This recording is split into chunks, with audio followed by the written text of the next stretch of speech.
drag this thing over there. Feels like I got saved the live, game. too. In the car Yeah. here. You mean in the car? No, Crazy. it's just no. Are we all ready? All right, then I'll start. I'm just going to get right up in your business because when we were talking about this song, you said it was sort of loosely based on some thoughts that you had. So I'm wondering, how is the love life these days? You know, it's pretty good. Pretty good these days. I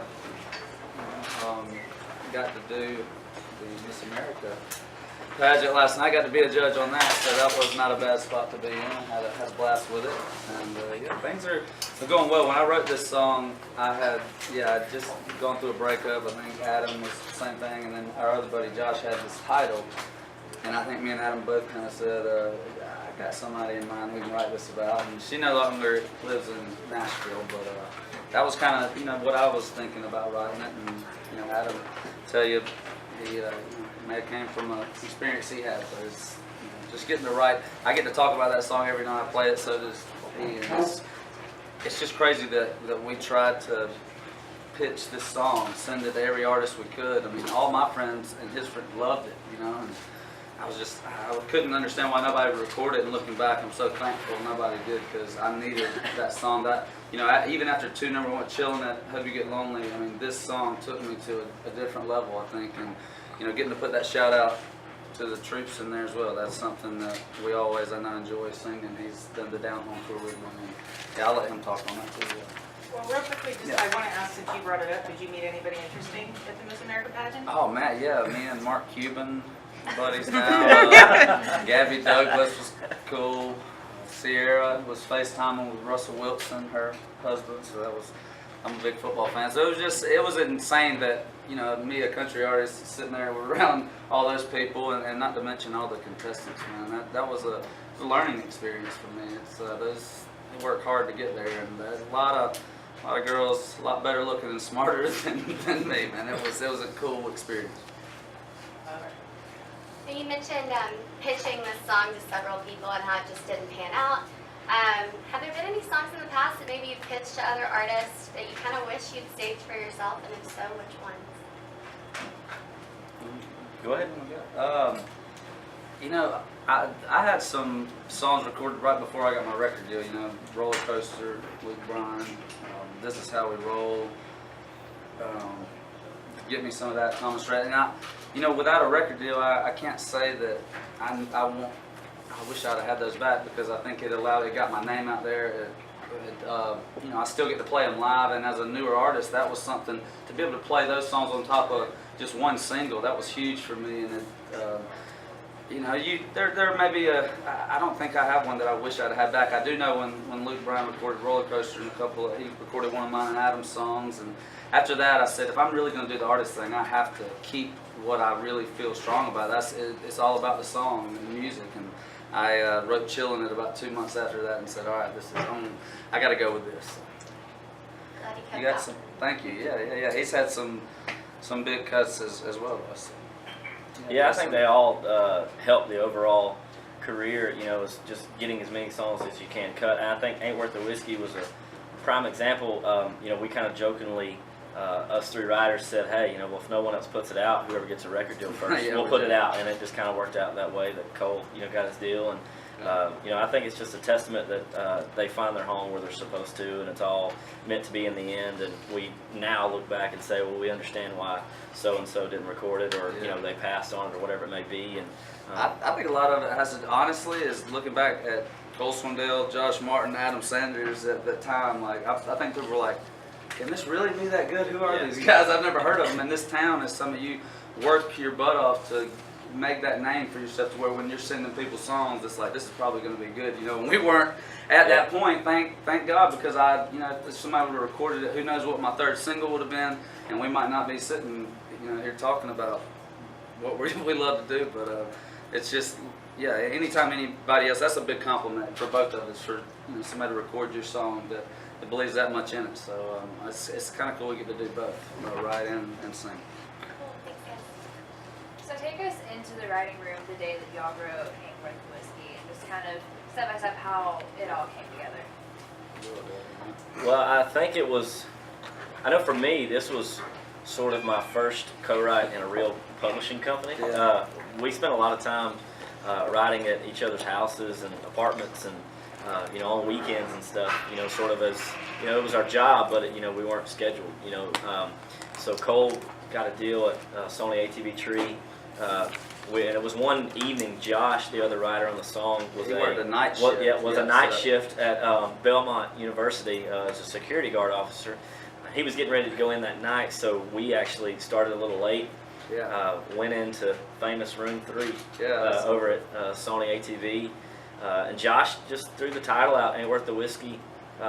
We kind of threw around some other ideas, and Cole was the one that was like, hey, you guys are idiots. We need to be writing this. I know. I was like, right when he said "Ain't Worth the Whiskey," and I guess he just went on. My mind went on this thing, like thinking about that song, probably thinking about the ex that I wasn't getting along with at the time, and so I was like, I don't know what y'all said after that, but we need to write that song. That just sounds like something that people are going to be able to relate to, and I don't know that we.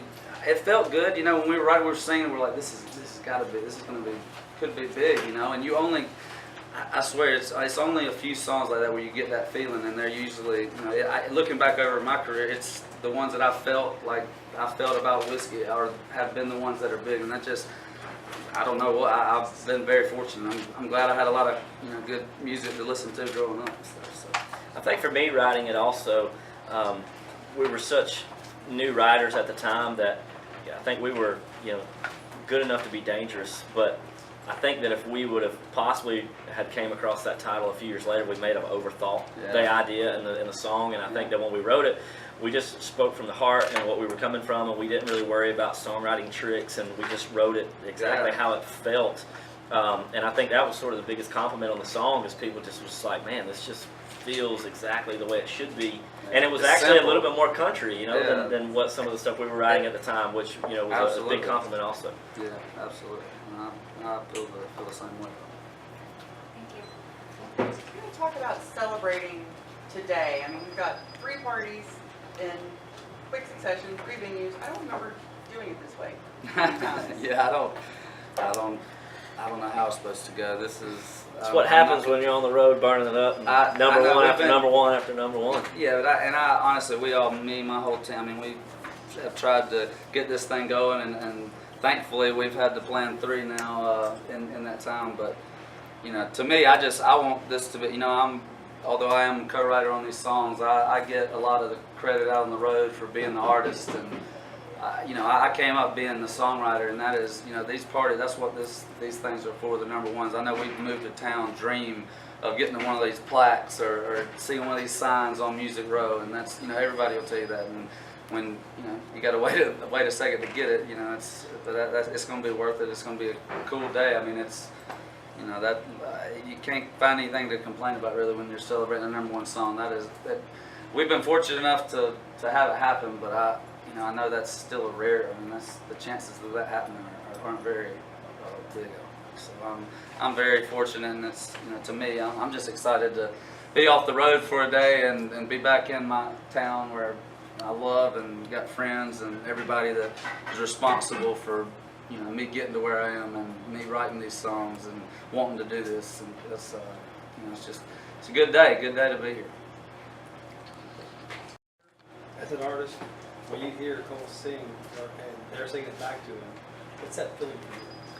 Well, for me, when we did the Down Home tour together, I was just very fortunate that he even asked me to come out and open for him during last fall.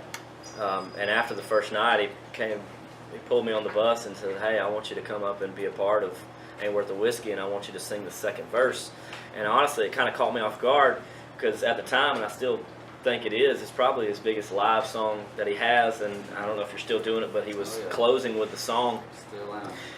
And to me, it just showed what kind of guy Cole is. You're lucky if artists ask you to come up and sing a cover with him as an opener, and here's a guy that asked me to come up to be a part of the biggest part of his show, and to sing the second verse and hear the whole crowd sing it, which was unbelievable. And I think every night it got bigger and bigger and bigger.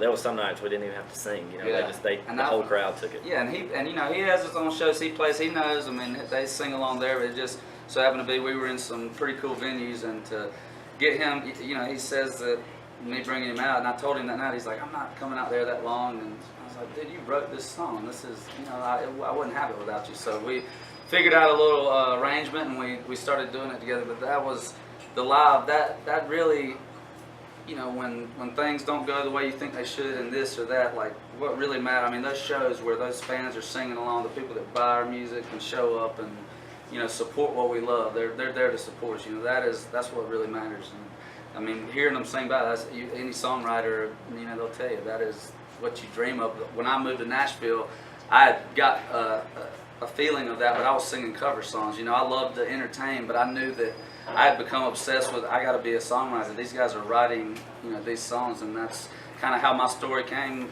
together, from selling T-shirts, writing songs. Now we get to hear them sing that live, and it just, I tell you, it makes me proud. Not to sound, you know, proud to be an American, because that last chorus is so big, and just I've talked to so many, you know, military families and wives, and just, you know, one simple little line that we almost didn't even put in there because we didn't want to, you know, anybody to take it the wrong way or whatever. We just wanted to, hey, I have a buddy, well, he's got buddies and brother that's in the military, and it's any kind of shout out we could give them, you know, like why not? And that's, we almost did, just the thing, that's scary, man. We almost didn't even put that in there, and we almost didn't even write that song. We went on the titles and we backed up and wrote this song. That's what, if you think about it, who knows, man? You just got to show up and write the songs, and this is, you know, we're very fortunate, and I'm glad I got to be my third single. Hey guys, we're going to add in Michael Carter. He's one of the writers on Hope You Get Lonely and Let Me See You Girl, and also the producer of all three #1s and the Yeah. album. Hey, cousin Carter. Hey there. Cool. Yeah, if we want to, Carter produced my, you know, everything I've done so far, and Michael Carter, sorry. And, you know, Whiskey was one that, you know, I think he was fired up about recording because, you know, like Adam said, it kind of had this country sound, and I'm a big 90s country. Like, that song to me, I feel like some of my heroes could have maybe put that song out, and it would have worked back in the 90s. And that was just, I love that. And Carter, he's always got a plan for him. So I don't know, y'all, you know, ask him about this song. I don't know if we're talking about all three We also have songs Jody, as well, and Jody Stevens as on well. So Let Me See You Girl. I didn't know if we were doing one song. Now at we a can time. do all three. Okay, cool. Just so y'all know. There we go. So who's? Well, I actually wanted to ask about the down home tour, if you don't mind. Okay. Just talk about what makes this trek so special to you, and why you want to make this a regular thing and keep doing it every year. Yeah, you know, this year was, this will be the third year we've done it, and it is something from the beginning I've said, and I've been so fortunate to tour with who I've toured with, you know, from Luke to Jason, did some Chesney shows. Now I'm out with Florida Georgia Line. You know, they're playing in huge venues, from NFL stadiums to amphitheaters, you know, arenas every night. Not what somebody, you know, into this couple of years is used to playing every single night. So for me to get to go back to the club, that's where you know, everybody, all of us, where we came up playing, and it just, you know, I don't know, it just feels like home, because that's where I, you know, fell in love with being on stage, and to have those fans that, you know, come out to see you when you're on another tour. I mean, that's for them. You know, this is music you're putting out around it as well. The Down Home Sessions, which I just had an album come out back in May, and we were stuck with the decision: do you go put more music out, or do you? I mean, and I had to think about it. I said, you know, this is for the fans. If I was in college and Dierks Bentley and Eric Church or Luke would have put something out, I'd have been the first one to buy it. So I just think it's our way to, you know, give back to them and let them see a show up close and personal, because there's some of those big venues, it's hard to beat that, but those clubs with that energy and them in your face, you know, it's one of a kind. So now that we have just about everybody involved in most of these songs, talk about the process of taking it from that demo, from that writing demo, to the song that we've all become familiar with on the radio, the collaboration with Michael and Cole. And just Jody and Michael both, Yeah. they both have produced #1 singles. So talk about that process, Yeah. and what it sounded Me and like. Adam don't know about all that. We just, it's a team though, man. Sorry, buddy. I'll get that later. I mean, you know, with any song, you want the song to dictate what's going to happen in the studio. So, if with a situation like with Ain't Worth the Whiskey, that was one of the first. That and Dozen Roses and a Six Pack were on Cole's first demo session ever Yeah. when he signed with Ever. Sony. So those were older songs, and we'd lived with him and heard them for a while and knew that he was fired up about them. So it was just kind of, you look at it as, how do we make this song fire everybody else up as much as it fires the writers up? And I think with, you know, you take Whiskey, for example, like Cole mentioned, he's a big 90s country fan. I think we all are. And that song, I think, could translate in any decade. And so the deal is just not try and get cute with it and just go out there and make it a big hill-raising, live atmosphere kind of deal. And I think that's what his shows are about. And when you see him do the song live, it's completely about, you know, the crowd letting go and letting loose. And so you want that same energy on a track. Jumping Ship to Let Me See You Girl, which he and I wrote with Jody. You know, the demo was Jody's total track. You know, he built the tracks as we were going, and then when we got into the studio. That's an older song too, about several years old. Yeah. And always one of his favorites playing live. And we got in the studio, and so much of what Jody had done is what we were accustomed to and what we liked. So we ended up using a lot of Jody's tracks, and then we just had a live band. You know, always like to do a live band playing over it and playing along with some of the cool little sounds and stuff. So again, that's another deal where when you watch him play live, and it's all about people doing their hands back and forth and just having fun. And so the track's got to be fun, and I think what we've always tried to do in the studio is everybody in the studio, from the engineers, the band, when the writers come in and they're hanging out, everybody's having fun. We're trying to make the best thing we can, but the whole point of it is fun and enjoying what you're doing. So hope that kind of said something in a roundabout way.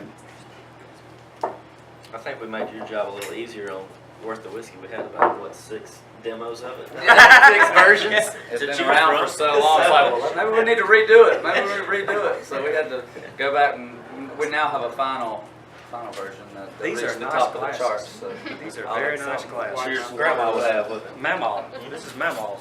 Mason jar, buddy. Ball. You've been on the road with some really great entertainers in your career. What have you learned from that, and how is that going to translate into your upcoming tour? Yeah, you know, the Down Home tour, I am headlining it, you know, and the venues are a little smaller, but we want it that way. You know, I'm learning, I want to get to where, you know, my heroes have been. I want to play those big venues and have people I believe in opening up for me one day. But, you know, from Luke, Jason, Kenny, Florida Georgia Line, I mean, I can't, that doesn't even sound like real life. Like, if those are your first 4 tours, you know, so I think if you're not learning something, you're missing out big time. And I mean, one thing they've all had in common is how well they've treated me and their openers. And you know, I just can't wait for the day I get to be in that position.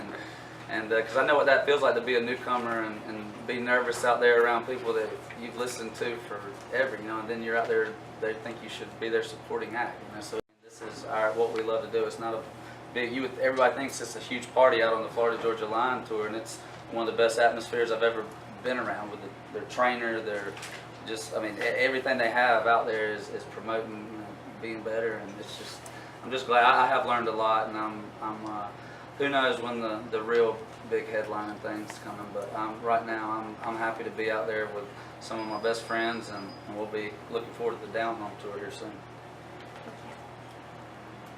This is for all of you guys.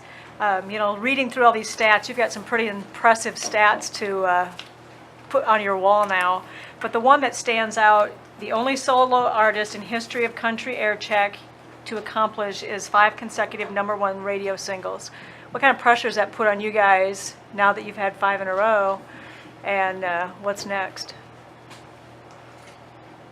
Tag, you're it. I mean, you know, I try not to think about that, but it is something that, you know, when you find that out, that is, it's just crazy. I don't know that I can fully wrap my head around that, considering how long I've been a country music fan, you know, and the people that I've always looked up to, that their career didn't start out that way, you know, and that's.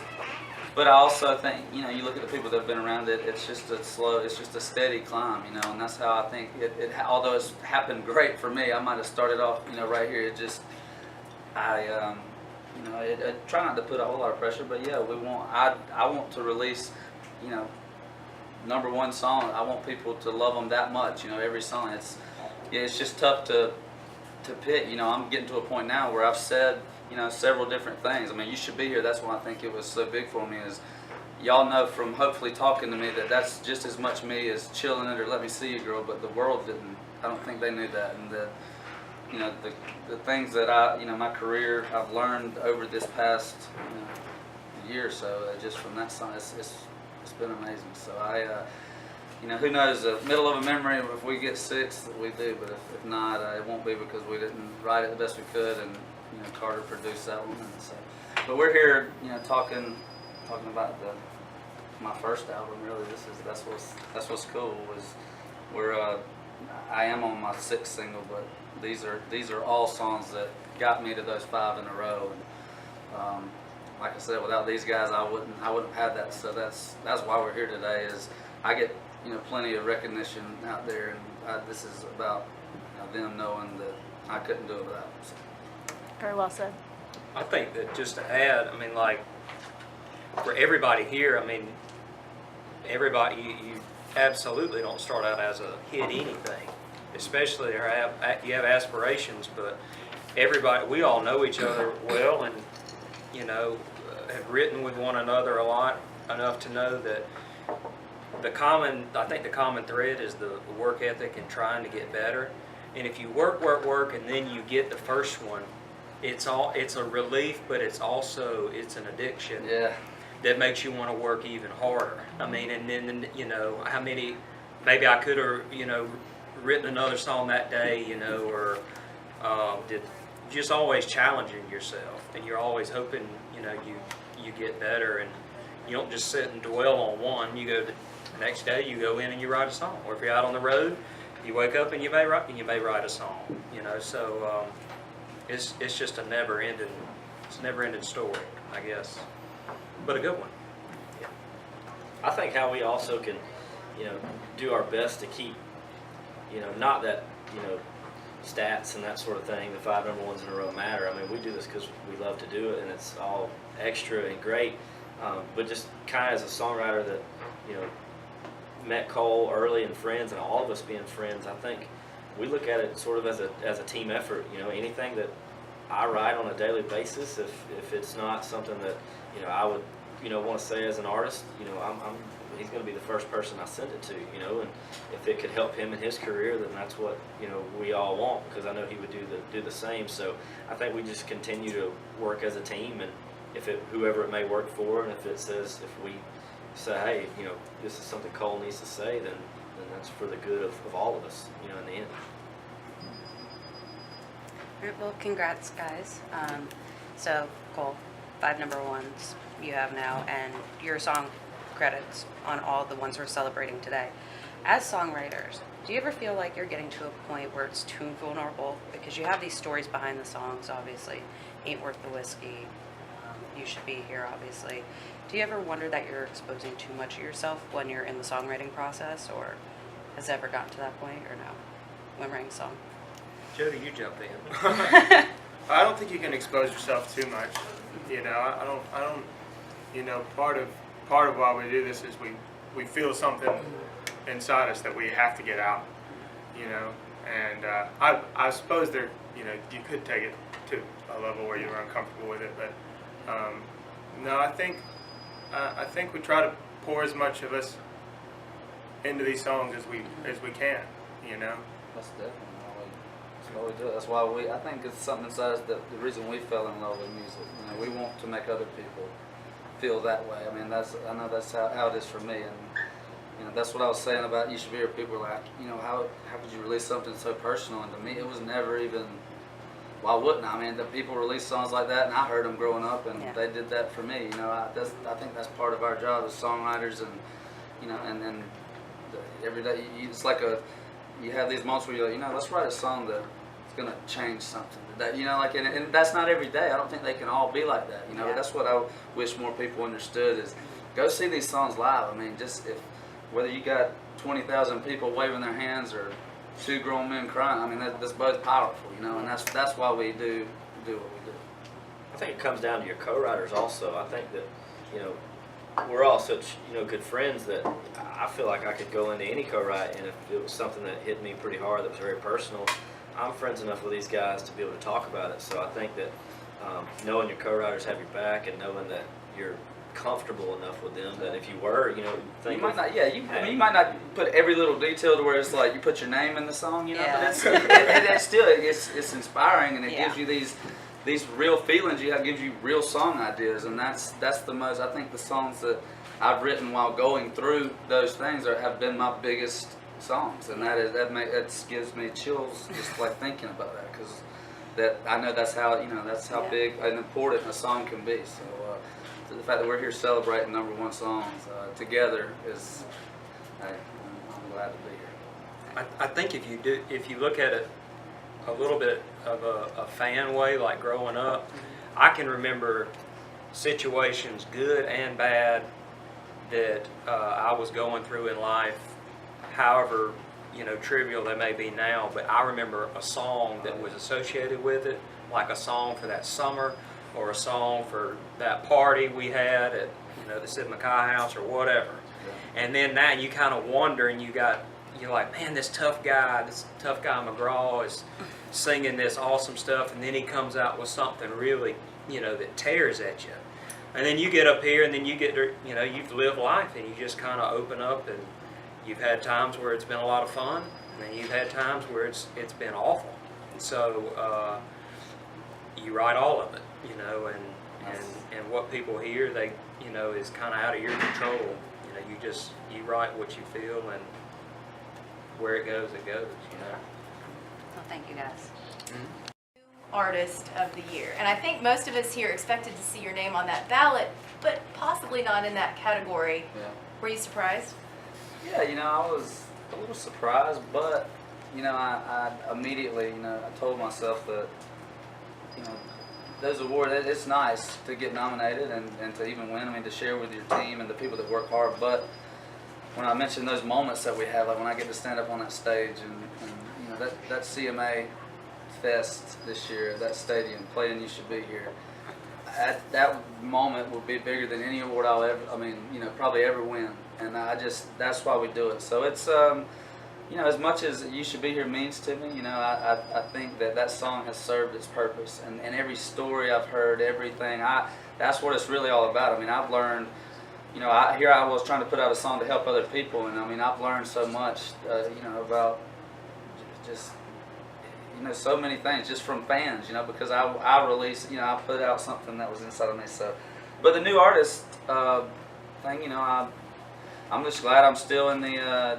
I could qualify to be in that, you know. There's some great, I mean, Old Dominion, there's so many great artists in there, and we'll see what happens. But I will say, I can honestly say though that I'm just so thankful for the support that you guys, radio, everybody has given me for You Should Be Here, because it is, I'm telling you, it's the most powerful thing I've ever been a part of. Just every meet and greet now, it seems like it's getting bigger and bigger. I mean, there's a 16-year-old girl the other night that had just lost her dad in a tragic accident. Here I am.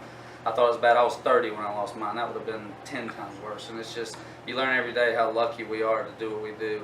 And I'm never gonna, you know, be disappointed about a nomination. I'm glad to be in there, and I'm just we'll keep writing songs, and hopefully, as long as they keep touching people, then we're doing what we're supposed to do. Yeah. Can I just ask one? Yes, yes, you were. Well, I know you're out with Florida Georgia Line, and Cadillac Ray is also on that. Yeah. And I had a chance to talk to them, and Jaron told me that you and he are usually the ones up the latest. Yeah. And I'm wondering, do you suffer from FOMO, fear of missing out? A little bit. Is that why you're always up? I think so. Yeah, I mean, Jaron me and him have become like really good buddies. I feel like out there, I've always been a fan of his writing, but I mean, it's just, I don't know, it's become like a real friendship, and I don't know, it's every night we're at least telling each other, I love you, buddy, we'll see you tomorrow. And it's cool to have your friends out there that are so talented, like that, and just to get to hang. I mean, he's one of the funniest people. They all are. They're such great people. I love their new album. They were playing that for me before it ever came out on the bus, and I was telling them, that I love these songs, and I'm just a fan. I'm a big fan. I think they're like, I would bet that they're like in Nashville, as far as local, they're everybody's like favorite band, and I think that goes for their music. They're awesome, and they're also just great people. And I'd say, I don't know, they're both part of it. So yeah, I'm a big fan of the Cadillac Theater. But just do you like stay up late because you don't want to miss out on anything? Is that why you're usually? I mean, maybe, but there's not really much to miss out on back there. It's pretty tight on the security, so. It's a bunch of people that you're around all day, every night. Usually you're like, man, this is, Jaron, what are me and you doing sitting here in your front lounge? But I just love, just like from college to now, there's nothing like, staying up, listening to music, like, oh, let me play you this one. What about, remember this song, remember this? And it's a lot of that, I think. But yeah, he's a good dude. Yeah, I'll probably have that.